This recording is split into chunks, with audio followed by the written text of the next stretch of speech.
Hello everybody, my name is Ryan or MandRproductions and welcome to an awesome review on the LEGO Star Wars 75180 Rathtar Escape. It includes 836 pieces, 5 minifigures, 2 Rathars, 1 in red, 1 in black, and yes, they are the exact same builds, and it retails for $80 in the US. I'll give my opinions on the minifigures and the price point and everything later on in the review. Before we get started, I'd like to ask for you guys to like the video down below if you enjoy my early review on this set. It's slated for release June 1st, and I picked it up at Target a little bit early this year, so I'm pretty excited to have it early. And if you have anything else to say about it, just drop it in the comments section below and subscribe if you haven't already. Without further ado, let's go ahead, jump right in, and take a look at the minifigs. The first minifigure we have is Han Solo, and this is a new Han Solo. I believe the face prints on him are new compared to the older Star Wars The Force Awakens sets. You can see this front forward-facing face is a little bit of a frowny face. He's a little bit, maybe disgruntled. You can see he's got pupils, he's got gray eyebrows, and some nice facial expressions there. Just a nice look to them. Looking at the torso, you can see he's wearing his jacket and his undershirt, and you can even see a little skin at the top there represented by the tan printing, even though it's a little bit dark because it's printed on brown.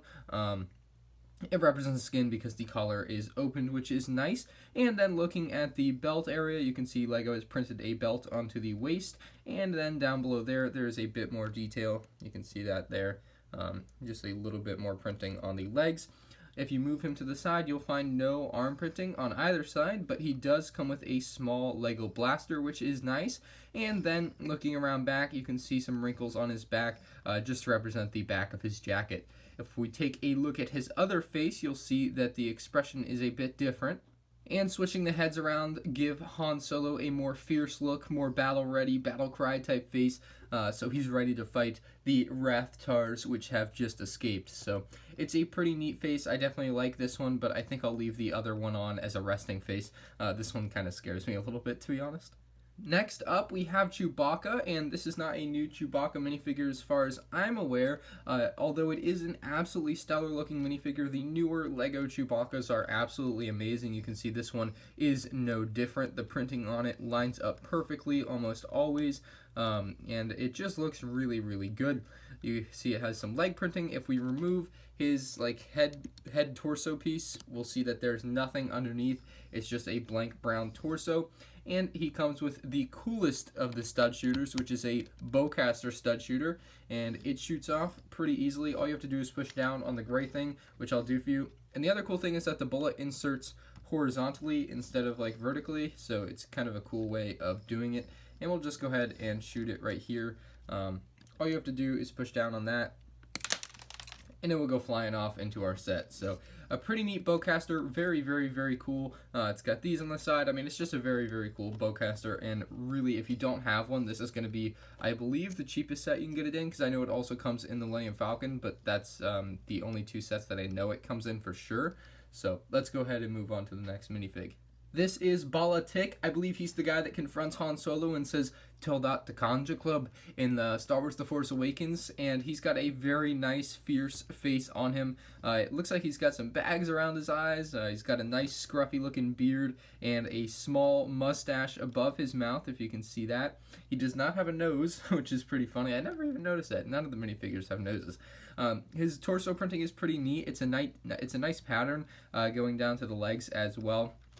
It does match up along there. You can see how the left side does match up. It goes down this way and then cuts back that way, so it does look pretty nice. He's not going to have any arm printing or anything. If we look around back, though, you will find a little bit more detail, kind of like an armor type look on this minifigure, which looks pretty nice. Other than that, he does come with a stud shooter, and it's like a stud shooter with a little addition on the back, so it's nothing super special. Definitely just going to swap this out for a regular gun if I ever put it in a mock or something, but that is Bala-Tik. The last minifigure is one that I think a lot of people are looking forward for, and a big reason a lot of people will be picking this set up, and that is the Guavian security soldier. You do get 2 Guavian security soldiers in this set. They both come with this stupid stud shooter, the same one that Bala-Tik has, but they still look really, really neat. I love the head mold on them. They kind of remind me of a video game. Maybe Portal. I can't quite place it. I'm not too well ingrained with my video game knowledge other than Call of Duty, so that's where I am with that. But they look kind of familiar to me, but they look really, really cool. It's a great head mold. I believe they were first shown in the Star Wars The Force Awakens video game, so we kind of knew what these were going to look like already. The torso print is really neat. You can see just looking there, the waist and the leg printing is pretty good too. And then flipping around back, you'll find some back printing on him as well, which looks pretty good. I do like the detail. I think it looks really neat. So that is the Guavian security soldier. Let's go ahead and take a look at the Rathtars up close. These are the two Rathtars included. You get one in red and one in black. Of course, it's a darker maroon type red, but nonetheless, it's in red. It's got these orange bits here, but other than that, it's mostly red, orange bits on the black one as well. This red piece in the middle is supposed to represent the mouth or the opening or the tongue, however you want to say it. It's just supposed to represent where the Rathtar is going to be inserting his food. And there is plenty of space to actually insert a minifigure. So if you take one of the Guavian security soldiers, you can just fit him right in there real easy. This will close up on him. You can just have him being eaten by a Rathtar. It's actually pretty neat. Of course, that one has just escaped, but you are able to fit a minifigure in there pretty handily. LEGO's made also a good use of these whip pieces as part of the Rathtar to just give them a little bit of extra detail. Underneath, you're not going to find much other than a couple of tan plates just for kind of the base of the design. Yes, these are both the exact same design, just in different colors, if you're curious. I know some people were, including myself. And on the top, I don't really understand what the orange bits are for. I'm sure they're actually true to the movies, but I just don't like the way they look. And then around back, you're just going to have an inverted tile there to finish it off, you know. And then you have these three bigger claws up here just for even more detail, more kind of slimy things. So they are a little bit funky, different, something different for LEGO. LEGO obviously doesn't make weird animals all the time like this. They usually make a mold for like a horse and that's it. These are brick-built Rathtars, and it's a little bit weird because they don't have really a set shape. They're really weird in the Star Wars movies. So that is the Rathtars. I think LEGO did a pretty solid job with them. I'm pretty happy with the way they look. You can put one in the Rathtar cage and just have the other one out terrorizing Han Solo and his group. Alright, now I'm going to go ahead and give you my opinion on a lot of the features of the set. We'll go ahead and go through all the features and I'll show them off to you and let you know what I think of them. Most of the features on the set are actually really cool except for one. That one feature I don't particularly like is the way that it's all coupled together. So you'll notice these Technic pins are just out here kind of loose because you can move these two sections around the center section wherever you want. You can even move this one over here, but the only problem is it's only connected by that. So if you go to lift this set up and you're not, you don't know, that thing's gonna fall right off and it's gonna disconnect because it's too heavy and it's gonna fall to the ground. It happened to me the first time I tried to move this set off my desk and I wasn't very happy.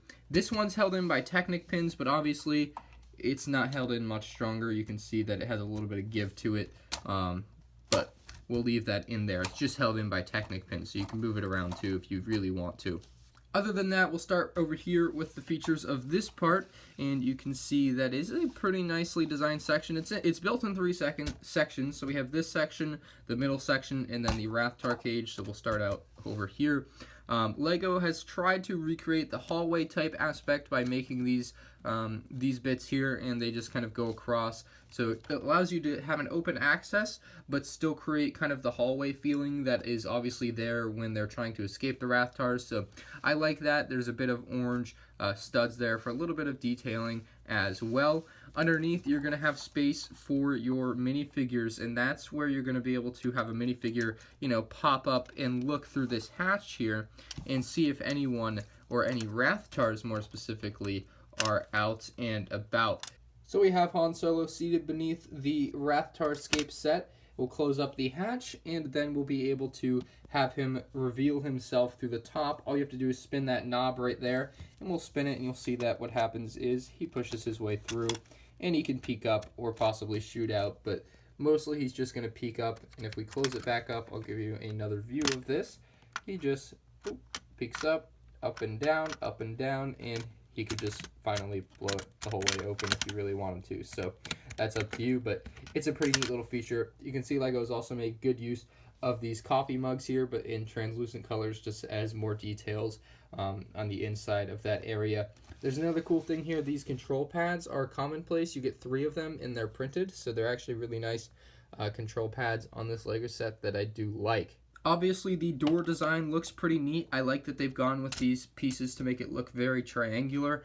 And you can pull this door up with this little bit here. You can pull it up, and then it will be held in place until you release it. The way you release it is by pushing down on this bit here, and the door closes. So its natural position is down, and then if you pull it up, all you have to do is pull it up. It'll stay in place. It's held in place. You can see that this is already detached. It's held in place on the back by this very small bit. Just that's all that holds it in place. Allows it to move very easily. So it's a very nice little feature. Nice to see included on a set like this. So it looks a little bit weird from the back, but once you understand its purpose, it makes sense. Looking at the middle section, you can see it's more of an open area, gives you more room to move around, possibly have your Rathars moving through. You know, they do fit through the hallway, so if you close them up a little bit, they're going to fit through your hallway. I think I got to close this end in, and you can barely get them to fit through your hallway, but they do fit either way you want. Of course, you do have to close them up quite a bit, kind of like that, to get them through, but they fit. So you can also put on your minifigures in this area, or on the other area, really, but your minifigures will fit in here just fine. You can have Han Solo talking to Bala-Tik if you wanted to, Han Solo and Chewbacca, so this is a perfect staging area for that scene, however you want to do it.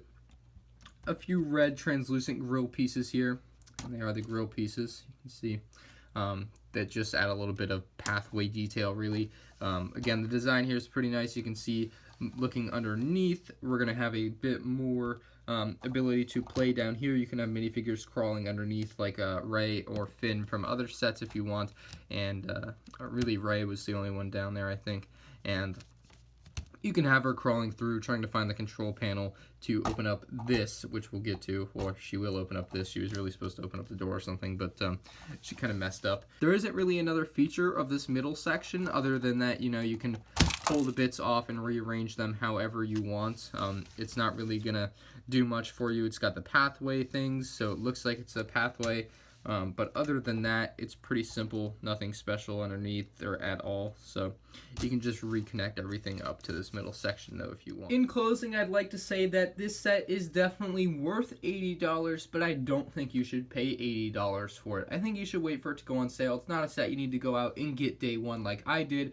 The Guavian security soldiers are cool, but that's about it. The Rathars are nothing super special, and the set doesn't have any super cool features that I really have taken a liking to. The doors are cool that open and close, but other than that, it doesn't do anything super neat. It's still a cool set, definitely going to be worth it when you can find it in the $60 range. I mean, it's definitely worth $80 because it has over 800 pieces, but again, I just can't justify recommending it for you at that price point. Other than that, this set is really cool and it's a really neat concept. I really just wish they had given you a little bit of extra space by giving you maybe another pathway or something. But then again, that would have raised the price a little, unfortunately. So one look at the instruction booklet real quick. It's just the simple Lego instruction booklet. They are kind of made out of a cheaper material now. It's not all super glossy, high gloss finish, which is good for the environment, of course. So, and it saves money, which is good for us in the end. Saves us some money, and I'll just give you guys a quick look at the rest of the summer sets of the minifigs. The rest of the summer sets here, and those are the other summer sets that we're going to be seeing in stores very soon, if not already when you're watching this video. So I'm pretty excited for the rest of those. Hopefully I can pick them up soon and review them for you guys, so keep your eye out for that. And if you enjoyed, make sure you leave a like on this video, subscribe if you haven't already, and comment down below your opinion on this set or anything else you want to comment below, because it's free country. So thank you all for watching. I'll see you on the next one.